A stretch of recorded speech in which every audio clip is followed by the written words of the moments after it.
In Islam, receiving good education is one of the very basic rights of a child.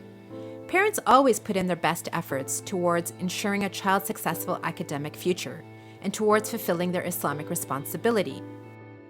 There is a great deal of debate in the Muslim community, particularly amongst those living in the West, about how best to educate the next generation. The issues are complex as parents attempt to balance concerns for their child's spiritual, emotional, and intellectual development. In this documentary, we explored the three main alternatives that Muslim parents are currently able to choose from: Islamic school, public school, or homeschooling. We weighed in some of the positive aspects and challenges facing all three options, hoping to give our viewers a unique perspective on one of the most important decisions they will have to make.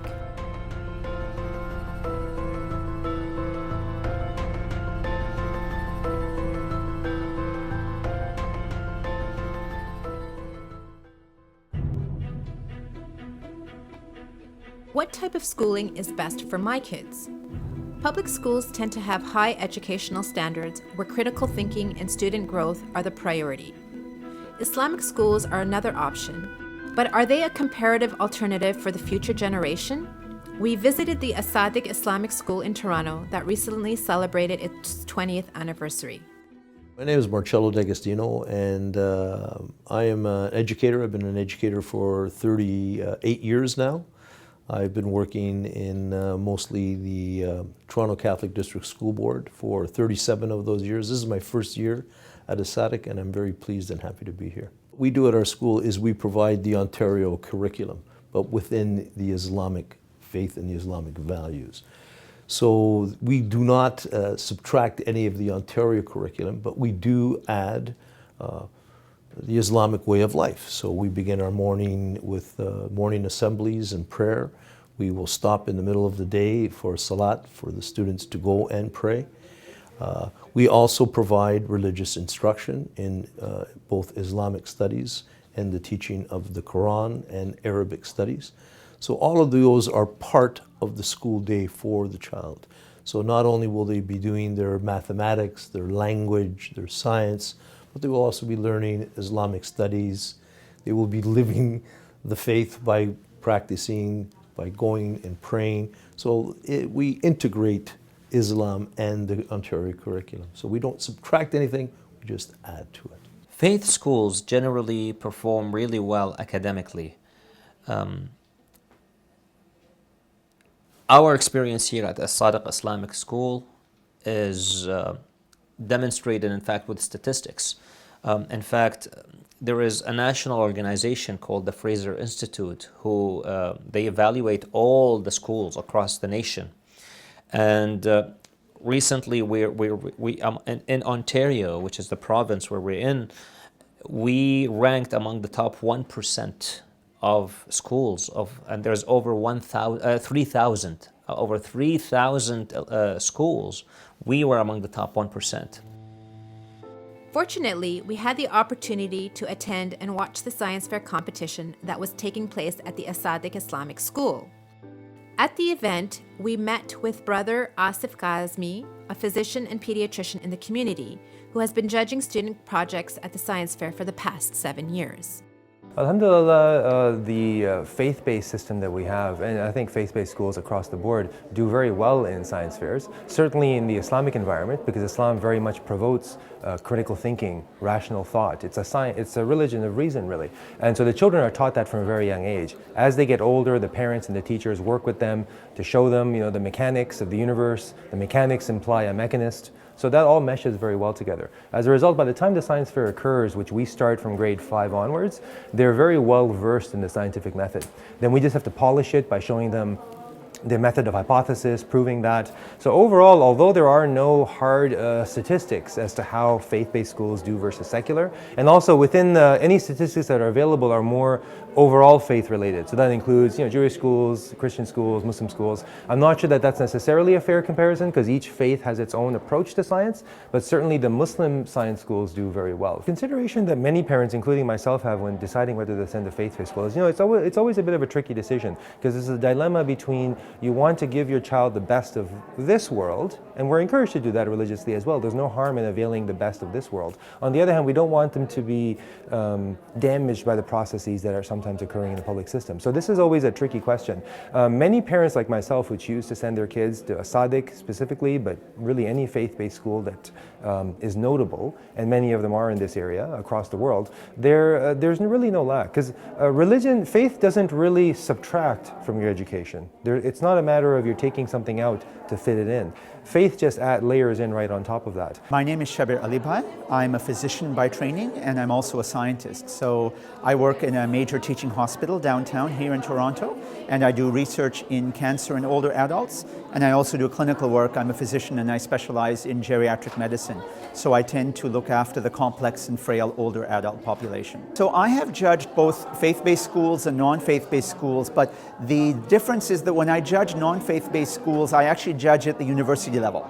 So I judge university students who are doing science projects, not science fair, but it's their annual research days. They come together and present the research that they're doing, and I've been a judge for many years in those kinds of projects. There have been several projects that really stand out in my mind. One of them particularly involved microorganisms and their exposure to certain drugs and how those drugs might affect the behavior of those microorganisms. Very sophisticated science, very relevant to medicine, beautifully done, elegantly incorporating Islam, modern science, and just a fabulous experiment. And I remember that project really went on to win awards at the regional and national level as well. And there have been several of those that I've seen and judged at this level, and I've seen them go on and heard great things. And so it's been very rewarding to see some of those projects and be able to judge them firsthand and say, this is spectacular, this is going somewhere, and to be inspired by that. So that's been very rewarding. After a rigorous judging process, the 5 best performing students were selected to compete in the York Region Science and Technology Fair held at the Stephen Lewis Secondary School.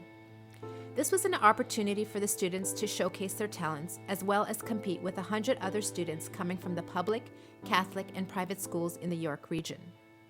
Naturally, we were eager to meet and speak with the young scientists.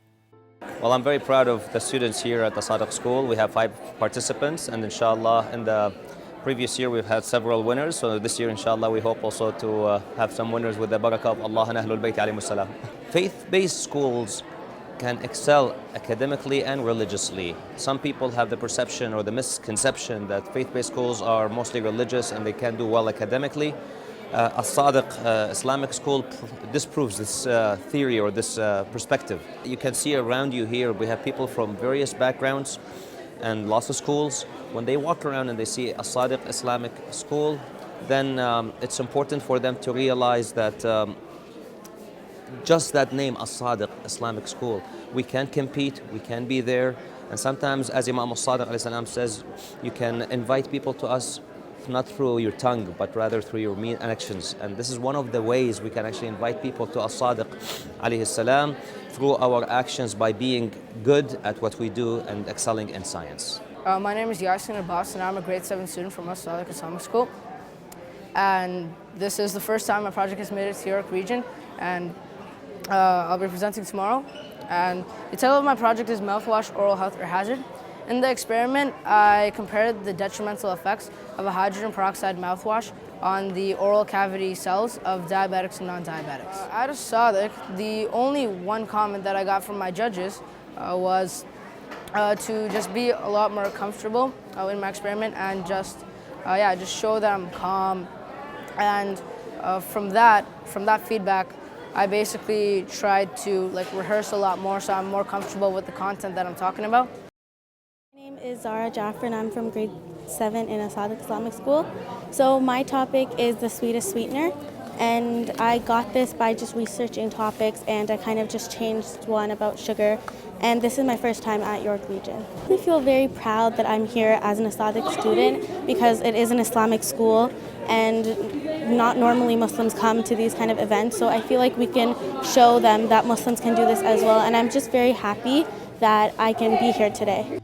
We later on received the exciting news of the results of the Regional Science Fair.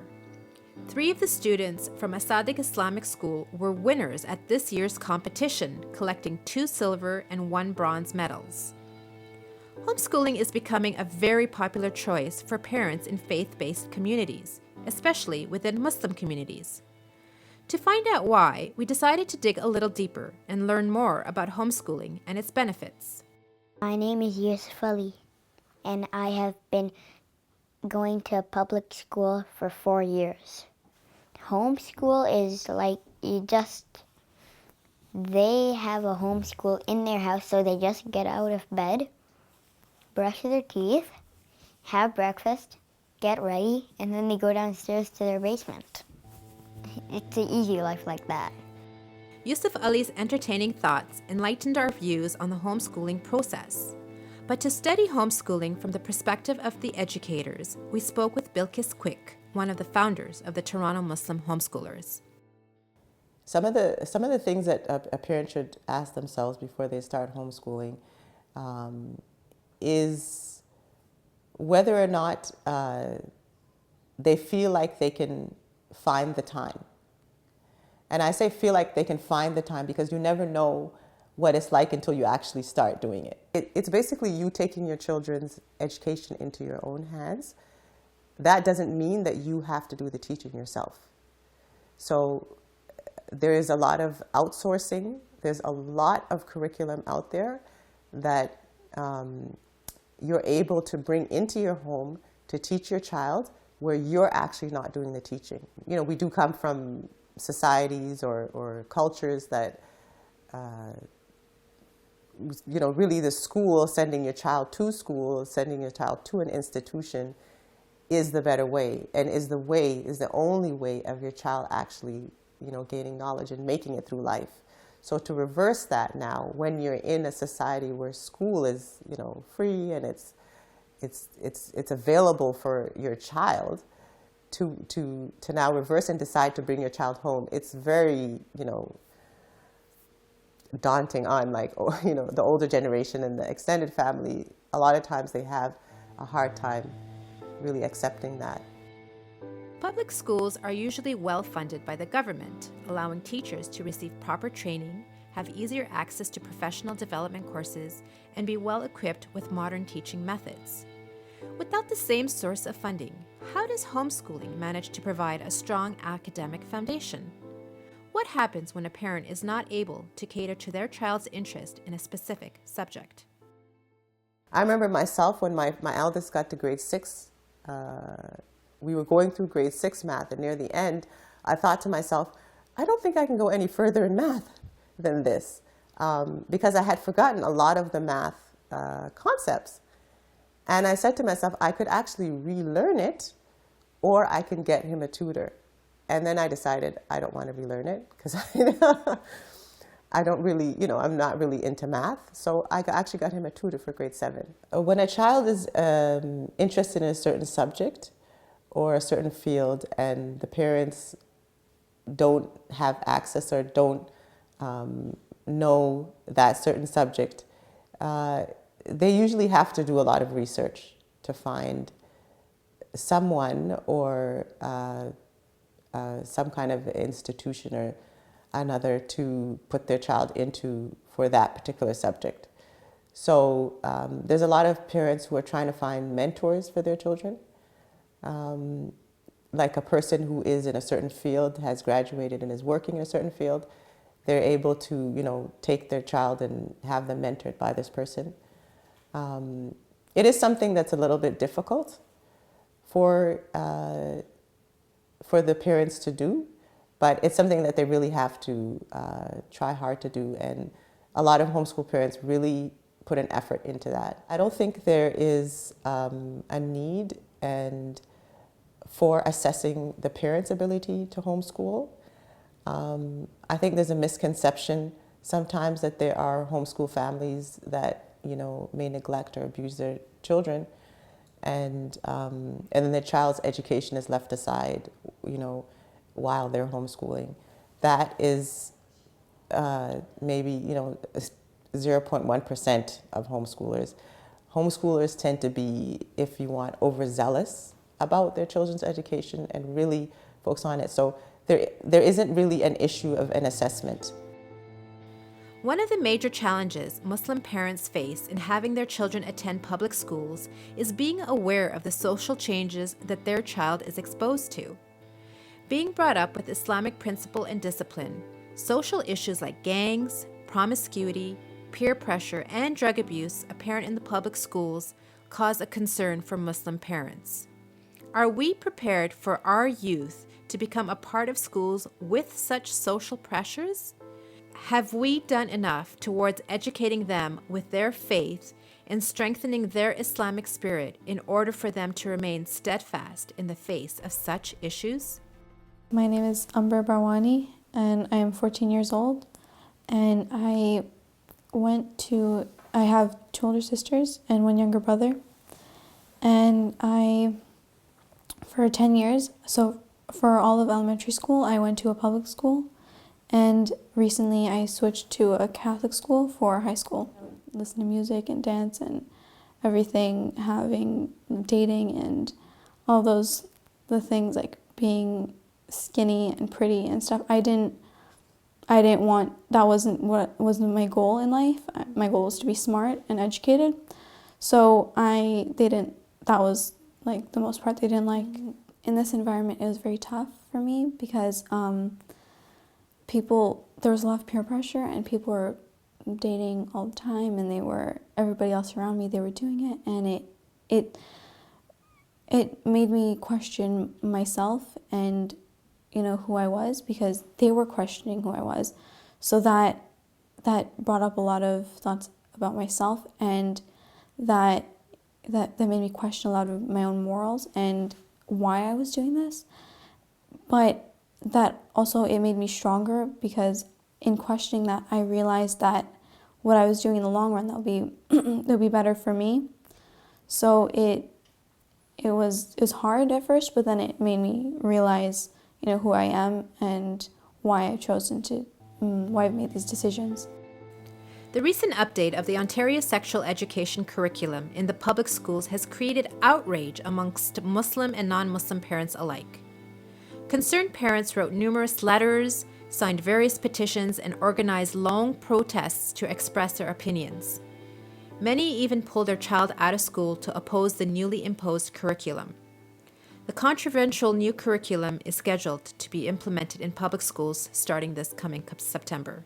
My name is Mubina Kara, and I have 3 children. My daughter Ayana is 12 years old, my son Kaysen is 10, and my son Zayn is 4. One of the challenges that my kids faced at the secular school was information that was not appropriate for them. For example, the sexual education.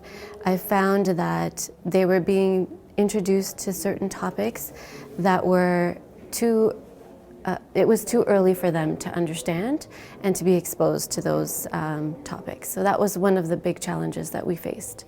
Other parents and teachers think that with challenges come opportunities, and this opens up doors for discussion. My name is Samina Bimani, and I teach grade 5 in a public school in the York Region District School Board. I've been teaching in the public system for about 13 years, and I really enjoy it. It's been an interesting and fulfilling experience. As a Muslim teacher, I find that the new sex ed curriculum is challenging when I think about teaching it. At the same time, when I think about our society, our children are maturing a lot faster, and a lot of these issues do need to be tackled and taught, mainly because we want students to be aware of these issues before they start feeling these emotions or experiencing these changes. We want to make sure that we remain open, and if we're upfront about these things, then hopefully students will come to us and talk to us when they need a trusted adult to speak to about things that they may be feeling. As a Muslim parent, I find that it's important to remember that I am my child's first educator, and I need to make sure that I teach my children about these topics before they're addressed in school so that my children are aware of the Islamic perspective. My name is Fedek. I'm a mom of 2 kids. I have a son and a daughter. My son is 16, he's in grade 10. My daughter is 14, she's in grade 9, and they both attend high school in York Region. Was I worried that my kids were going to be exposed to different ideas? No. Maybe because I have more of a liberal stand. I actually welcome different ideas, even though they're different from our religion or our family, because I know they exist. And I think it opens up great communication and dialogue and discussions with my kids. And that's just the kind of relationship I have with them.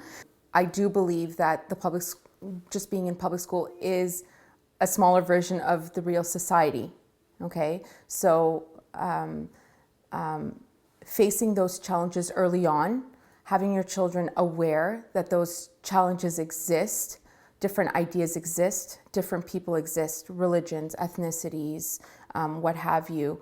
To me, instead of it being a negative thing, I think it could be a positive thing, you know.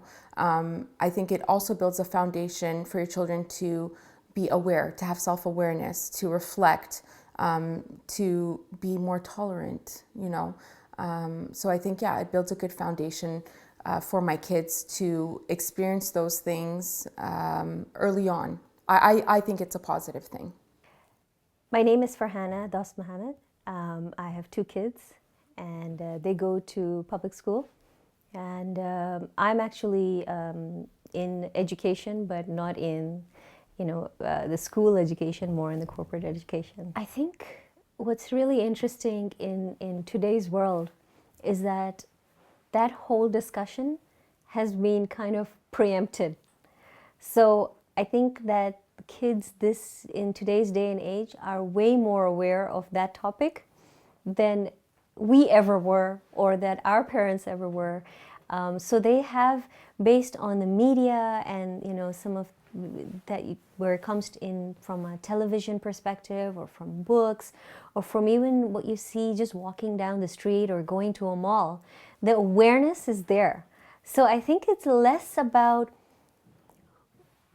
whose sole responsibility is it, and more about us making sure that we're providing them the guidance, and we have that open communication with them. We have a safe space where our kids are able to talk to us about anything and everything.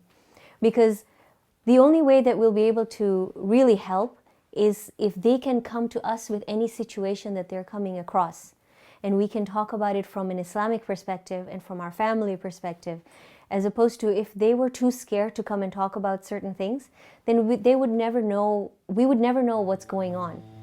By choosing Islamic schools, such as Sadiq Islamic School, or by homeschooling, parents can rest easy knowing that the social culture amongst students is monitored by Islamic values.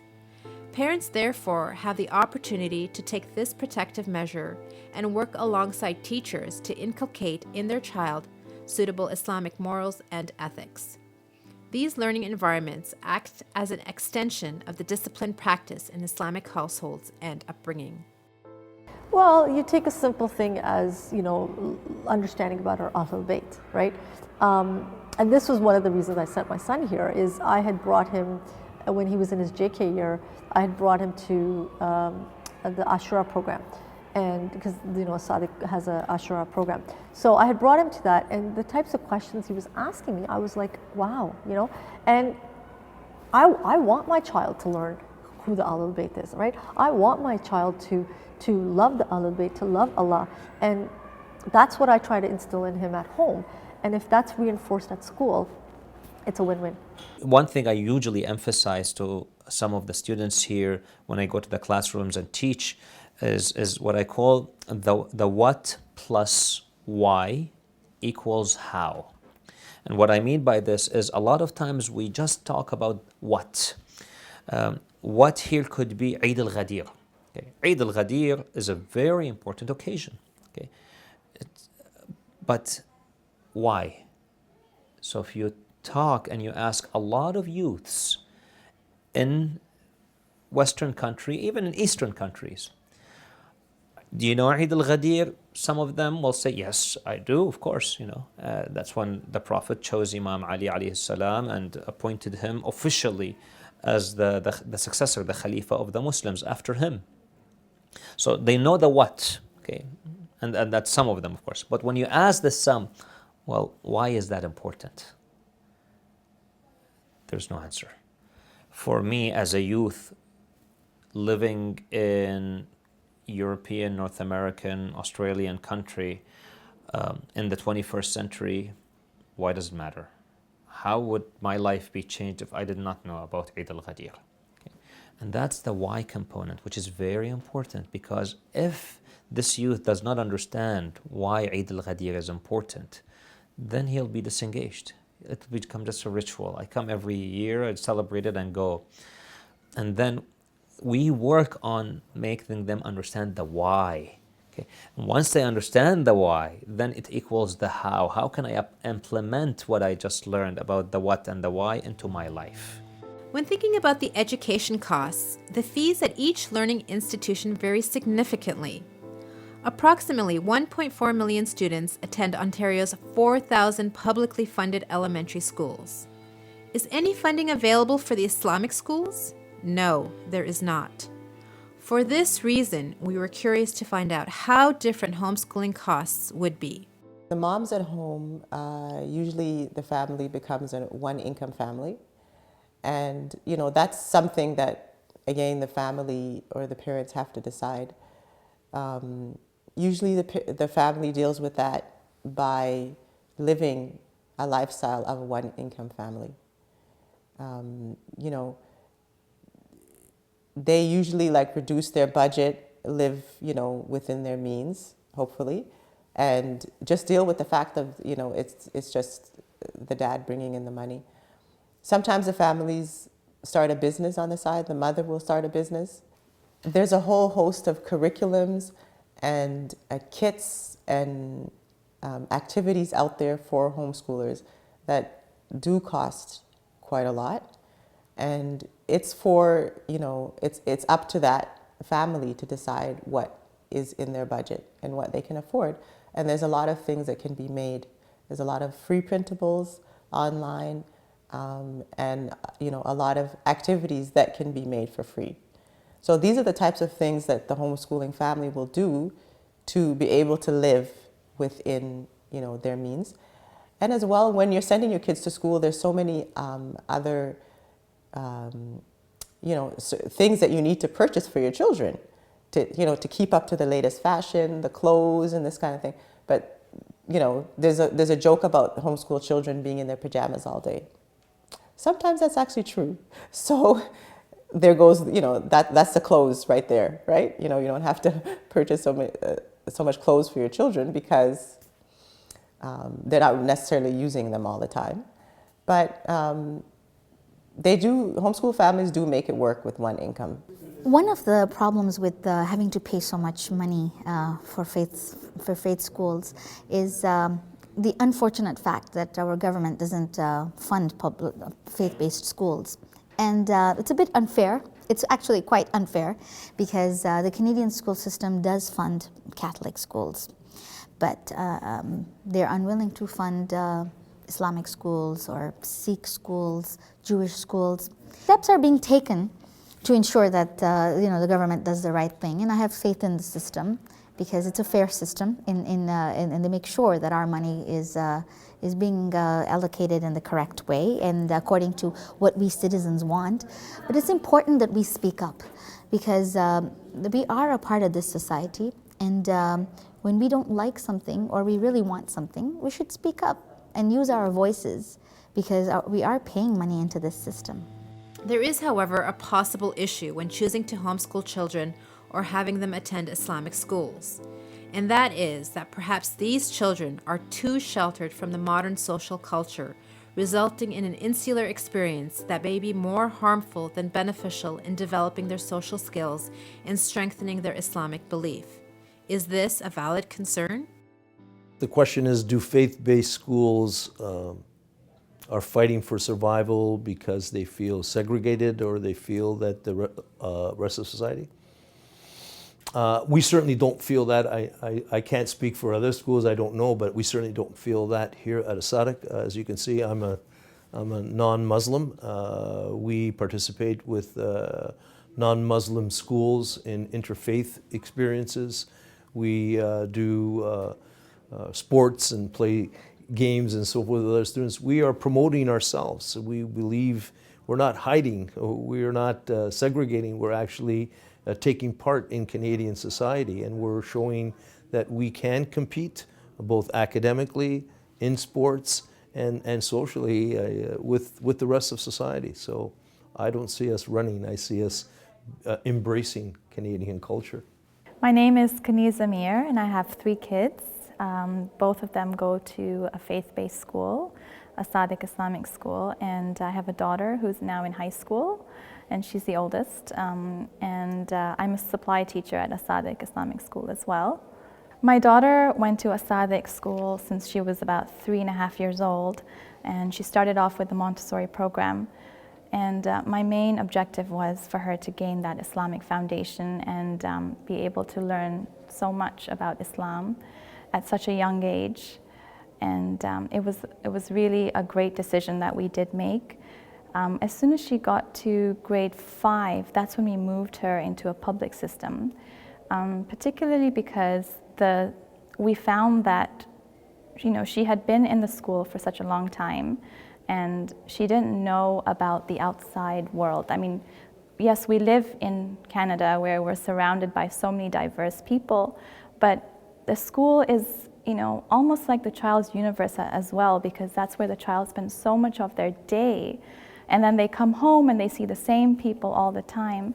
So we wanted her to be exposed to the outside, and that's why we made the decision to move her into a public school, because it was first of all, it was a great school as well, and not that we had issues with her being at a Sadiq. Her education was phenomenal here as well, but we chose for this because we wanted her to mingle and amalgamate with the outside people, and just to step out of this bubble where you're surrounded by Muslims all the time. My name is Ms. Khazrani. I teach grade 6, 7, and 8 physical education, grade 7 and 8 science, grade 7 and 8 health, grade 7 history, geography, as well as one section of grade 7 art and drama.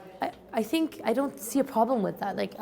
What is a problem with that? When people say that we're sticking to ourselves as a faith-based school, well, every other community does that too. Catholic schools, in a Catholic school, being in Canada, as a non-Catholic, I can't even go and teach there. So that is the law. That is in the Constitution. Now, in an Islamic school, we've got non-Muslim teachers teaching here. Is that not being inclusive? I don't see the comparison when you have publicly funded schools having such exclusivity. So I don't see that. I don't see a community wanting to grow as a community being not inclusive. I see that as being inclusive in the way that they want their children and all the generations to at least know where they come from, and know that they have an area that they can call their own, and be able to practice what they believe without worrying about what other people have to say, and then moving on to Canadian society as a Canadian citizen, and I guess you could say being involved members of society, because we're not, in our school, we're not excluding these children from society. We're teaching them how to become active members of society, but still be Muslim. So we want them to be involved. As well, to homeschoolers, that's always in the back of the parents' mind, being able to socialize their children. So they usually over-socialize their children. They have their children, all these different activities, dealing with, different people, meeting different people. They take their children with them in real life situations to, stores and banks and different things like that. And the children are able to relate to a variety of different people of different ages. So, usually when the children go out into quote unquote society, or into, higher education, like, university, college, even into high school, guaranteed people will comment to say that they're able to deal with and able to interact with a variety of people. And there's just shock to say, like, how is this child able to do this? Able to communicate with, you know, a person their age, a person younger than them, and a person their senior. And there isn't really that social awkwardness that people say.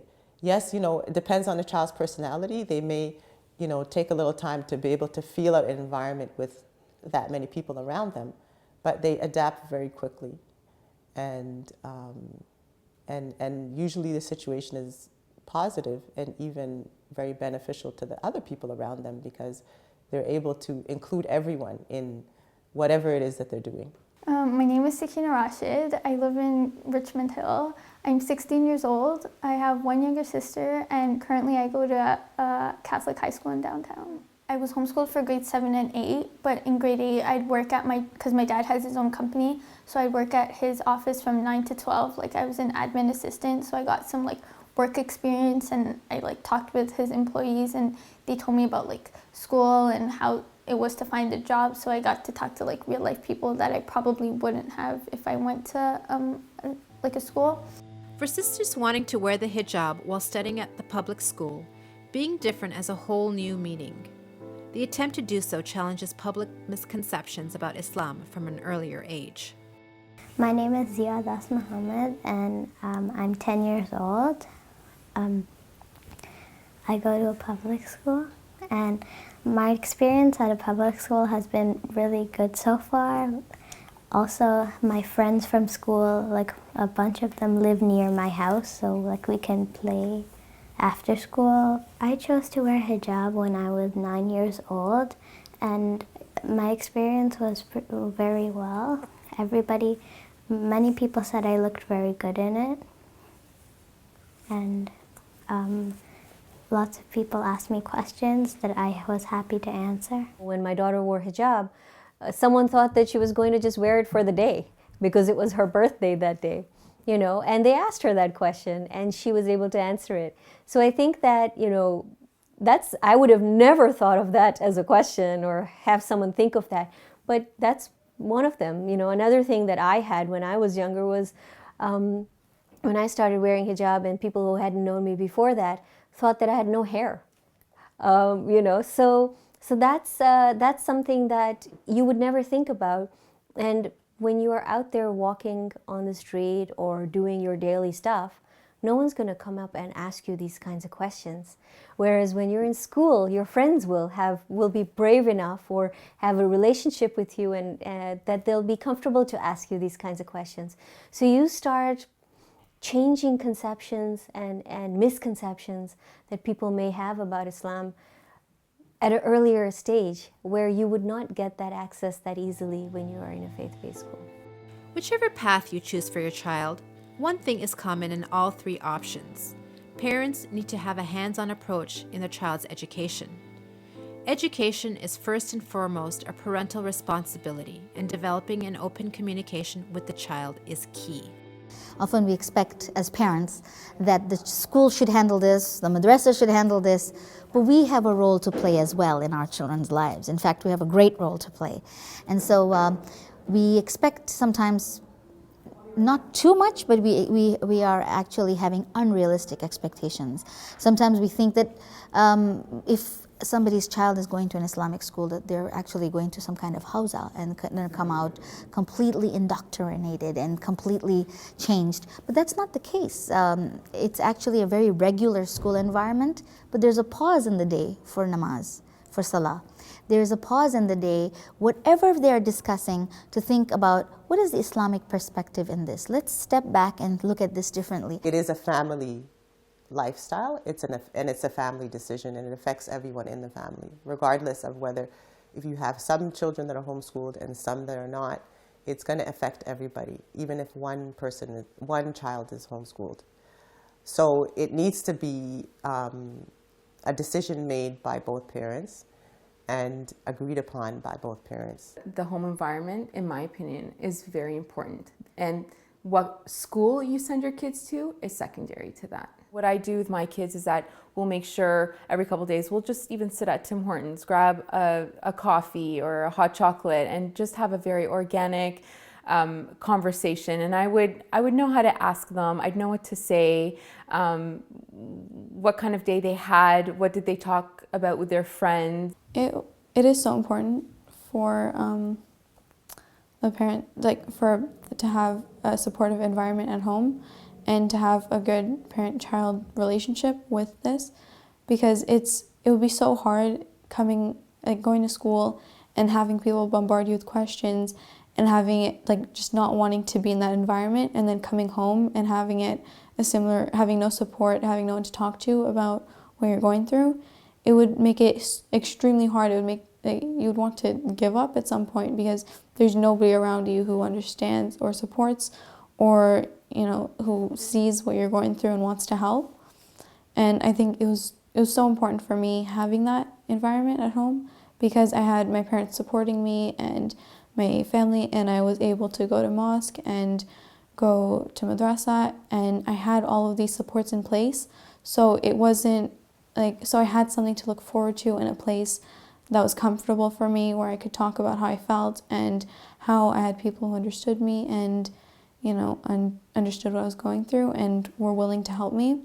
And without that, I don't know if I could have gone through everything I did. Each child is unique, as is each family, varying significantly in both discipline and lifestyle. Hence, there is no straightforward wrong or right conclusion that can be agreed upon across the community as a whole. Children are a gift from Allah subhanahu wa ta'ala, and parents should try to make informed choices based on their family structure, the child's personality, his or her interests, as well as the environment in which they are brought up. By doing so, not only are we strengthening their Muslim identity, but also empowering future generations to make a positive contribution in the wider society. In light of which, this will, God willing, help prepare a world that is ready for the arrival of the awaited Savior, Imam Mahdi. May Allah hasten his reappearance.